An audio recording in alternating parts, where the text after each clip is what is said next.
예수님께서는 요 앞절에 한 세 절 정도를 제가 안 읽었는데 서기관들의 그 위선을 아주 신랄하게 책망하십니다. 그래서 38절에 예수께서 가르치실 때 이르시되 긴 옷을 입고 다니는 것과 시장에서 문안받는 것과 긴 옷을 입었다는 것은 아주 거룩한 아주 품격 있는 이런 옷을 입고 시장이나 사람이 많이 있는 곳을 다닙니다. 왜 그러냐면 자기를 드러내기 위해서 그런 거예요. 이게 누구냐면 서기관입니다. 그래서 39절에 회당의 높은 자리와 잔치 윗자리를 원하는 서기관들을 삼가라. 어느 곳에 가든지 자기들은 지도자여 존경받는 자라고 생각을 하고 잔치에서도 상석에 앉으려고 하고 윗자리로 올라가려고 합니다. 어느 곳에 가든지 동서고금 막론하고 자리가 있으면 상석은 분명히 있어요. 옛날 우리 아궁에서 불을 떼던 시대 같으면 아랫목이 상석이죠. 그래서 어른들이 거기 앉습니다. 그리고 명절 때나 이럴 때 세배도 드리고 어른들한테 절을 하기도 하죠. 상석을 북쪽에다 놓지는 않죠. 그뿐만이 아니라 40절에 말씀을 하는데 그들은 과부의 가산을 삼키며 외식으로 길게 기도하는 자니 그 받는 판결이 더욱 중하리라. 과부의 가산을 삼킨대요. 얼마나 못돼 먹었어요? 과부들은 불쌍하지 않습니까? 가난해요. 가진 것이 없습니다. 사회적으로 가장 취약한 계층이에요. 그러니까 이 서기관은 종교 지도자고 누구보다도 하나님의 말씀을 잘 알고 있는 사람인데 자기를 드러내기 좋아하고 위선자고 그뿐만이 아니라 그 양심이 얼마나 고약한지 그 가난한 과부의 것까지도 등쳐먹는 거예요. 그래서 예수님은 말씀하지 않습니까? 판결이 더욱 중하리라. 심판받을 때 그 판결이 더 심할 것을 말씀하고 있습니다. 길게 기도하고 자신은 믿음이 있는 척하고. 그런데 예수님께서는 곧 이어서 이 종교 지도자들과 다르게 믿음의 본질을 잘 지키고 있는 한 사람을 칭찬하십니다. 모름지기 믿음은 이런 믿음이 되어야 된다 하는 것을 말씀해요. 그런데 이 사람은 어떤 사람이냐면 이 서기관하고 좀 달라요. 그 당시에 종교 지도자들, 서기관, 바리새인들, 사두개인들 이들은 혼자 자기들만 독판 하나님을 잘 섬기는 것으로 생각을 하는데 그들을 향해서 책망을 하시고 믿음을 잘 지키고 있는 한 소외된 사람을 소개를 하십니다. 이 사람은 미야말로 하나님께 가장 가까이 있는 그런 사람이 있어요. 여러분, 하나님께 가까이 가는데 빈부귀천은 절대적으로 필수 조건이 아닙니다. 그거는 상관이 없어요. 그래서 하나님은 어떤 분이시냐? 하나님께 나오는 사람의 자세나 태도를 아주 중요하게 여기십니다. 여러분, 우리는 이곳에 나왔지만 마음은 다른 데가 있을 수도 있고요. 정말 내가 몸이 아프거나 여러 가지 환경 때문에 교회는 못 나왔지만 마음은 정말 하나님께 있을 수 있습니다. 교회는 나왔지만 다른 생각하다가 지금 뭔가 분주한 일이 있어서 정신없이 지금 보내고 있는 이런 상황도 있을 수 있죠. 우리는 이 믿음을 자신이 고백하는 것, 그것을 삶으로 살아가야 돼요. 우리가 입술로 고백하는 거하고 내가 삶으로 살아가지는 거하고는 많이 다릅니다. 지난주에 제 제자인데 지난 학기 제가 강의를 했던 전도사님인데 찾아왔더라고요. 여자 전도사님이에요. 근데 목사님 제가 참 많이 바뀌었습니다 하면서 이야기해요. 자기는 부부가 살아가면서 지금껏 남편한테 양보하지 않았고 늘 주도권을 가지고 자기가 모든 일을 주도적으로 끌고 갔대요. 그리고 목사님 제가 지금도 뭐 젊지만은 50대 중반인데 55세라고 그래요. 뭐 학생 나이까지 제가 어떻게 알겠습니까? 근데 자기가 지난주에 이야기를 하더라고요. 교회를 찾아와서. 그래서 자기는 돈을 잘 번대요. 그리고 능력이 있답니다. 돈을 잘 번데 능력이 있고. 그래서 그러는지 모르는데 자기가 남편한테 늘 군림하고 남편한테 큰 소리치고 화를 내고 막 이렇게 짜증을 내고 이렇게 했는데 자기가 사역을 하면서 사람이 바뀌었다는 거예요. 그러면서 자기 남편이 이제 평신도 아니에요. 자기는 전도사님이지만.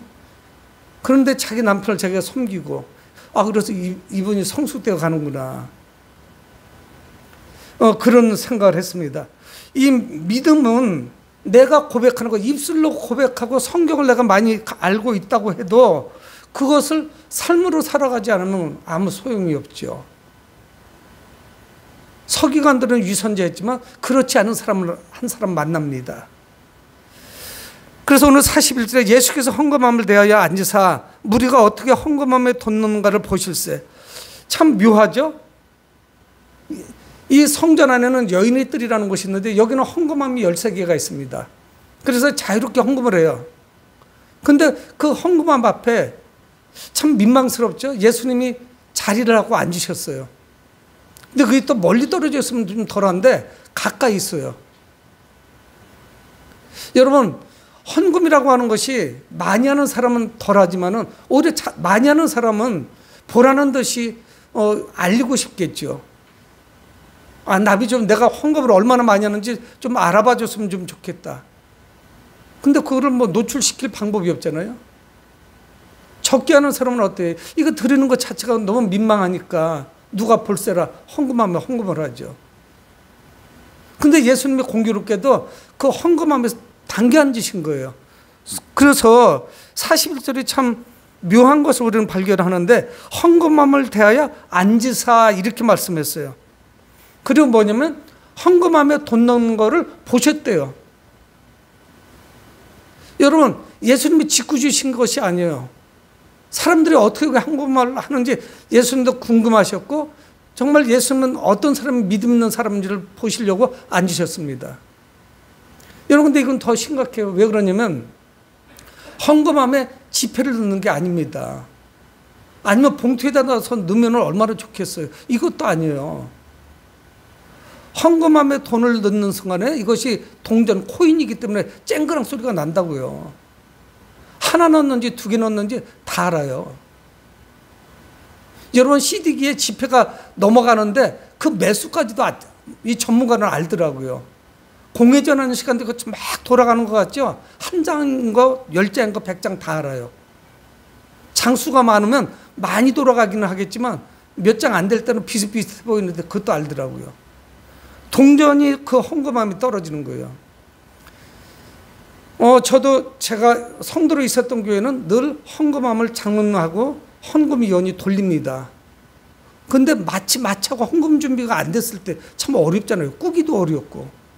그리고 막 그때 지갑을 열어가지고 헌금을 막 찾기도 쉽지가 않아요. 이게 헌금이 다 노출이 되잖아요. 옆 사람이 다 보죠. 그래서 저희 교회는 준비하고 왔으면 입구에서 헌금을 드리고 오도록 그렇게 하는 거예요. 물론 이렇게 헌금함을 돌리면은 헌금은 조금 더 들어올지는 모르죠. 근데 그게 또 상대방에게 얼마나 또 모멸감을 줄 수가 있겠나. 이 헌금을 하면서도 그런 것 때문에 안 하고 있습니다. 헌금함에 돈을 얼마나 넣는지 보시려 했다는 거예요. 이건 굉장히 부담되는 거죠. 헌금하는 사람 입장에서는. 그래서 예수님은 다 확인하셨습니다. 예수님이 헌금함에 돈을 얼마나 넣는지 보셨는데 보실세 41절 하반절에 여러 부자는 많이 넣었대요. 부자라서 그런지 가진 것도 많았고 넉넉하게 넣는 게 다 들려옵니다. 예수님의 귀에. 물론 그 동전으로 넣으면 한 움큼 들어가지 않겠어요? 여러분, 그때 2000년 전에 지폐가 어디 있습니까? 인쇄술이 없는데. 이 지폐라고 나온 것이 뭐 오래되지 않았죠. 다 동전인데 이거 다 들으시는 거예요, 예수님이. 근데 부자들은 역시 많이 넣고 가는 거예요. 아마 그들이 넣고 가면서 주변의 사람들이 내가 헌금하는 거 좀 들어라. 나 이렇게 많이 한다는 것을 뻐기면서 움직였을지도 몰라요. 어깨에 힘이 잔뜩 들어갔을 겁니다. 나는 이래봬도 이렇게 많이 하는 사람이야. 내가 믿음이 좋은 사람이야. 이 여러 부자들이 서기관이 아닌지도 모르죠. 목에 힘이 잔뜩 들어갔을 겁니다. 그런데 공교롭게도 42절에 한 가난한 과부는 와서 2렙돈 곧 한 고드란트를 넣는지라 이렇게 말씀해요. 앞에 나오는 2렙돈은 헬라돈이에요. 헬라돈 2렙돈은 한 고드란트, 로마돈으로 한 고드란트예요. 환율이 이런가 봐요. 그 당시에. 자세하게 성경은 우리에게 설명해 주고 있어요. 한 가난한 과부가 와가지고 넣는데 얼마를 넣느냐. 예수님은 정말 제대로 보신 거예요. 2랩돈 한 고드란트를 넣는 거예요. 여러분, 근데 이거는 아주 작은 것입니다. 하루 품삯을 한 품삯에 한 데나리온에 64분의 1 정도 돼요. 여러분, 그러니까 이거는 하루 품삯이라고 생각하면은 10분도 안 해도 받을 수 있는 품삯이에요. 하루 품삯을 받으면은 하루를 연명할 정도 되는데, 여러분 지금은 하루 품삯이 크죠. 시급이 거의 돈 10,000원쯤 되는 거로 저도 알고 있습니다. 그러면 한 10분 정도면 이거 얼마 되는 거예요? 1,000몇백 원 정도밖에 안 되는 액수죠. 하루 품삯 한 데나리온에 이 2랩돈은 64분의 1이에요. 하루 일당도 아닙니다. 1시간 일해서 받을 수 있는 돈도 아니에요. 하루에 8시간을 근무하고 일당으로 받고 시급으로 받아도 8만 원은 받는데 그 10,000원도 안 되는 거예요. 어림도 없는 돈이죠. 64분의 1이니까. 그러니까 아마 지금으로 말하면은 거의 500원이나 1,000원 수준인데 1, 2,000원 정도 되는 수준일 거예요. 그 쓰임새가. 이 과부는 매우 가난합니다. 누군가가 나를 부양해 줄 자녀들이 있다던가 이런 과부들은 괜찮아요. 부모를 부양할 수 있는 자녀들이 있는 사람들, 더구나 자녀들이 아들들이 많으면 더 좋겠죠. 그것이 아닐 때는 매우 답답합니다. 그 사회에서 가장 취약계층이에요. 복지제도가 전혀 없습니다. 자기가 능력이 없으면 굶어 죽는 거예요. 살아갈 수 있는 힘이 전혀 없죠. 근데 이 과부는 자기 형편대로 넣은 거예요. 어쩔 수가 없어요. 총액면에서 볼 때는 이 부자들에게는 어림도 없습니다. 한참을 못 미쳐요. 그들은 헌금을 할 때 요란한 소리가 났어요. 굉장히 큰 돈이었을 거예요. 하지만 과부는 어쩔 수가 없어요. 자기 능력이 그거밖에 안 돼요. 여러분, 그런데 예수님은 그렇게 보지 않습니다. 이 과부는 자원하는 마음으로, 기쁜 마음으로 하나님께 드렸어요. 근데 예수님은 평가가 달라요. 사람들이 생각하는 것과는 전혀 다릅니다. 43절에 예수께서 제자들을 불러다가 이르시되, 예수님이 이 기회를 아주 좋은 기회로 보신 거예요. 그냥 이거를 흘려넘으면 안 되는 장면을 보신 거예요. 그 헌금함에서. 한두 사람을 받겠습니까? 여러 사람이 헌금을 하고 지나가는 걸 봤는데 이 기회를 놓치면 안 될 것 같은 걸 예수님은 아신 거예요. 그래서 제자들을 불러다가, 제자들은 가까이 있었지만 그 옆에는 안 있었던 것 같아요. 제자들 불러다가 예수님 말씀하십니다. 이르시되 내가 진실로 너에게 이르노니. 여러분, 성경에서 진실로라고 나올 때는 굉장히 중요해요. 특히 예수님 말씀하실 때 진실로 2번 반복할 때도 있어요. 진실로 진실로 내가 이르노니. 굉장히 중요하니까 귀담아 들으라. 잊지 말아라 할 때는 진실로 진실로. 또 중요할 때 진실로 내가 너희들에게 이르노니 이렇게 말씀해요. 진실로라고 나올 때는 잘 정신을 챙겨야 돼요. 매우 중요하니까 이거 잊어버리면 안 된다. 그럴 때 예수님이 말씀하시지 아무 때나 진실로라고 말씀하시지 않습니다. 그렇게 흔치 않아요. 진실로라고 할 때. 그래서 내가 헌금하면서 보고 느낀 거, 헌금하는 그 모습들을 통해서 알고 있는 거, 이거를 제자들에게 꼭 말씀하고 싶었던 거예요. 그 헌금하면서 예수님은 사람들의 믿음을 발견하셨습니다. 근데 특히 이 가난한 과부에 대해서 할 말씀이 있었던 거예요. 그래서 예수님은 겨우 2랩돈, 아무것도 아니에요. 어린아이도 그 정도보다 더 넣을 수 있는 그 2랩돈을 넣은 과부를 칭찬하십니다. 진실로 너에게 이르노니 이 가난한 과부는, 예수님은 말씀해요. 이 가난한 과부는 아마 외적으로도 금방 알 수 있었을 거예요. 누가 가난한 과부라고 이야기를 해줬던가, 예수님께 말씀을 드렸던가, 아니면은 그 옷가지라든가 입은 어떤 그 행동거지가 가난한 과부, 가난함이 그냥 쩔어 있는 그런 사람이었을 수도 있어요. 내가 진실로 너에게 이르노니 이 가난한 과부는 헌금함에 넣는 모든 사람보다 많이 넣었도다.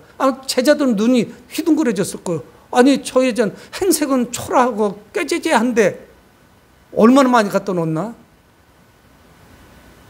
예수님 그걸 보셨단 말인가? 의아해 여겼을 거예요. 여러분, 우리는 사람을 외모를 보고 평가하지 않습니까? 좋은 차에, 아니면 좋은 집이면 이 사람은 부자, 옷이 꾀죄죄하고 행색이 남루하면은 이 사람은 가난한 사람, 싸구려 옷을 입고 있으면은 좀 그런 사람인가 보다. 우리는 우리 잣대로 다 재단을 해버리죠. 근데 예수님 말씀 뭐냐? 이 가난한 과부는 헌금함에 넣은 사람, 모든 사람들 중에 가장 많이 넣었다는 거예요. 그 제자들은 의아했을 겁니다. 아닐 것 같으잖아요. 근데 예수님 말씀 뭡니까? 이 과부는 희생적인 관점에서 가장 많이 넣은 그런 사람이에요. 이 과부의 두 렙도는 부자의 헌금보다 훨씬 더 큰 헌신이었습니다. 그래서 예수님 말씀하는 거예요. 44절에 부연 설명을 하십니다. 그들은 다 풍족한 중에 넣었거니와, 부자들은 풍족한 중에 넣은 거예요. 넉넉한 사람들이에요. 그 중에 일부를 넣었어요. 그렇다 할지라도 그들이 상대적으로 훨씬 더 과부보다 많이 넣었습니다. 과부가 넣은 것은 두 렙돈이라고 분명히 말씀하고 있어요. 예수님은 그걸 보셨어요. 그런데도 그렇게 말씀하시는 거예요. 많이 넣은 사람들, 부자들은 풍족한 중에 넣었거니와, 이 과부는 그게 아니라는 거예요. 이 과부는 그 가난한 중에서 넣었고 자기의 모든 소유를 넣었다는 거예요. 자기의 모든 소유인데 아무것도 없어요. 집도 아무것도 없는 거예요. 거처할 것도 없어요. 아마 녹수족자인지도 몰라요. 이곳저곳 떠돌아다니면서 살고 있는지도 몰라요. 남의 헛간 같은 데서 살고 있는지도 모르죠. 자기 소유는 없어요. 예수님 말씀이에요. 자기 소유 전부래요. 그거밖에는 수중이 없어요. 동산, 부동산 다 합해서 없는 거예요. 은행 통장에 잔고가 있는 것도 아니고, 현찰이 있는 것도 아니고, 집이 있는 것도 아니에요. 아무것도 없어요. 어떤 귀한 값이 나가는 그런 물건을 가지고 있는 것도 아닙니다. 자기 모든 소유였고 곧 생활비 전부를 넣었느니라. 여러분, 이거는 엄청난 위기입니다. 부자들은 넉넉한 중에 넣었으니까 이거를 해도 내 생활에는 아무 지장이 없어요. 그건 별거 아닙니다. 자기가 가진 현재의 소유에 비하면은 내 삶에 타격을 줄 정도 아니에요. 먹고 살기 어려울 정도로 헌금을 많이 한 것도 아니에요. 삶을 살아가는데 헌금한 돈이 별 어려움은 없습니다. 근데 이 과부는 어때요? 자기 소유 전부예요. 그뿐만 아니라 생활비 전부예요. 여러분, 이 과부는 돌아가면서 이제는 바로 다음 끼니를 걱정해야 돼요. 다음 끼니는 나는 뭐를 먹지? 집에 쌀이 있는 것도 아니고, 밥을 해놓은 것도 아니고, 비상식량을 잔뜩 이렇게 쟁여놓은 것도 아니고, 바로 끼니를 걱정해야 됩니다. 하지만 이 과부는 돌아가면서도 하나님께 기쁨으로 들은 것이 기쁨으로 돌아왔어요. 하나님을 신뢰하는 것이 있었습니다. 하나님께서 자신의 삶을 책임져 주실 것이라는 것. 지금까지도 내 소유가 없이 하나님께서 나를 먹이시고 입히시고 잠재워 주셨는데, 나를 살아가도록 해주셨는데, 내가 이 한 끼 가지고 내가 걱정할 게 뭐 있어요? 이 돈이 얼마 몇 끼나 먹을 수 있는 것이 됐겠어요. 그렇잖아요? 두 렙돈이 하루 품삯의 64분의 1인데 전부 이건 한 끼도 안 되는 돈이었을 겁니다. 그러나 하나님을 신뢰했어요. 하나님께서 나의 삶을 과거에 하셨듯이 현재도 책임져 주실 것이다. 미래도 책임져 주실 것이다. 여러분, 이 예수님은 헌금하는 사람의 자세와 태도를 보셨습니다.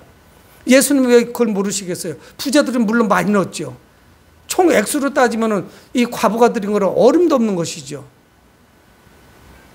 하지만 헌금하는 자세와 태도가 누가 훌륭한 것인지, 누가 자기 거에 모든 것을 넣었는지 이거를 보신 것이죠. 여러분 구약 성경에 나오지 않습니까? 하나님은 아벨의 제사는 받으셨는데 가인의 제사는 거부하셨어요. 형제가 다 제사를 드렸는데 형의 제사는 안 받고 동생의 제사를 받으니까 그 형이 화가 났습니다. 그래서 그 동생을 들판으로 유인해서 동생을 쳐 죽이죠. 다음이 잘 들으면 되는데, 근데 히브리서는 말씀해요. 히브리서 11장에 아벨은 믿음으로 드렸지만 가인은 믿음이 아니었어요. 그래서 믿음으로 드린 아벨의 제사를 하나님께서 받으셨다 말씀하고 있어요. 헌금의 액수, 금액이 얼마냐? 크기는 중요하지 않아요. 하나님은 가난한 과부를 칭찬하셨어요. 근데 서기관들은 누구였냐? 그 가난한 과부를 등쳐먹고 있다. 그들의 것을 빼앗는 거예요. 가산을 삼켜요. 예수님은 험한 말 쓰신 거예요. 과부들의 그 가산, 재물을 삼켜버린다. 아주 대조적인 두 사람을 지금 극명하게 드러내는 거죠. 앞쪽에서는 서기관, 혼자 독파는 혼자 믿는 것 같이 하는데 저런 사람, 그런가 하면 가진 것은 아무것도 없고 힘도 없지만 자신의 소유 생활비 전부를 드리는 그 과부. 여러분 참된 헌신은 무엇이냐? 우리의 정성과 마음을 다해서 하나님께 드리는 겁니다.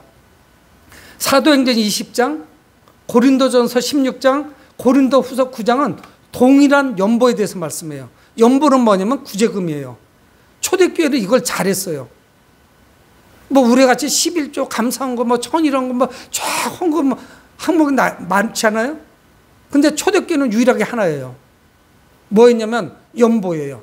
근데 그거를 구제금이라고 할 수 있어요. 가난한 사람을 위해서 헌금을 열심히 했어요. 그래서 그 성경 세 군데에 그 역사적인 그 연보에 대해서 말씀하는 동일한 사건을 말씀해요. 근데 이곳저곳에서 말씀을 합니다. 사도 바울이 말씀하고 사도행전 20장에도 나오고. 문제는 뭐냐면 그 당시에 교회가 막 확산돼 가는데 어머니 교회라고 할 수 있는 곳이 어디입니까? 예루살렘 교회잖아요. 예수님이 예루살렘에서 십자가에 못 박히시고 예루살렘 교회에서 시작이 되죠. 오순절날 성령이 임하시고 나서 교회가 막 활발하게 확장되기 시작합니다. 그리고 다른 모든 교회는 예루살렘에서 먼저 믿은 사람들이 와서 복음을 전한 거예요. 근데 멀리 있는 교회들이 들으니까 예루살렘 교회가 너무 어려운 거예요. 그러니까 이것이 뭐 자존심이고 이건 문제가 아닙니다. 예루살렘 교회가 너무 어려워요. 정말 형편없습니다. 뭐 밖에는 이루 말할 수 없을 테니까 더 어려운 것도 있겠죠. 사회활동을 못 하잖아요. 제대로 먹고 살아갈 수가 없어요. 그래서 뭐를 하냐면 연보를 거둬요. 예루살렘 교회를 도울 수 있는 연보를 하는데 이 고린도 교회는 돈도 많이 돌고 무역항이고 정말 이 문화와 문명이 잘 발달한 이런 도시인데 이거 보니까 다 얘기했는데 고린도 교회는 꿈도 안 꾸고 있는 거예요. 꿈쩍도 안 하고 있는 거예요. 근데 마게도냐 교회들은 가난하고 어려운 교회들이에요. 근데 그들은 다 이미 걷어놓고 지금 기다리고 있는데 고린도 교회는 지금 시작도 안 하고 있는 거예요. 그래서 사도 바울이 그들을 향해서 분발하라. 분발을 촉구해요. 어떻게 고린도 교회가 마게도냐 교회보다도 그 연보를 준비한 것이 더 그렇게 부족하냐 말씀을 합니다. 마게도냐 교회는 연보를 준비했지만 고린도 교회는 시작도 안 했어요. 이 돈이 있고 없고의 문제가 아니죠.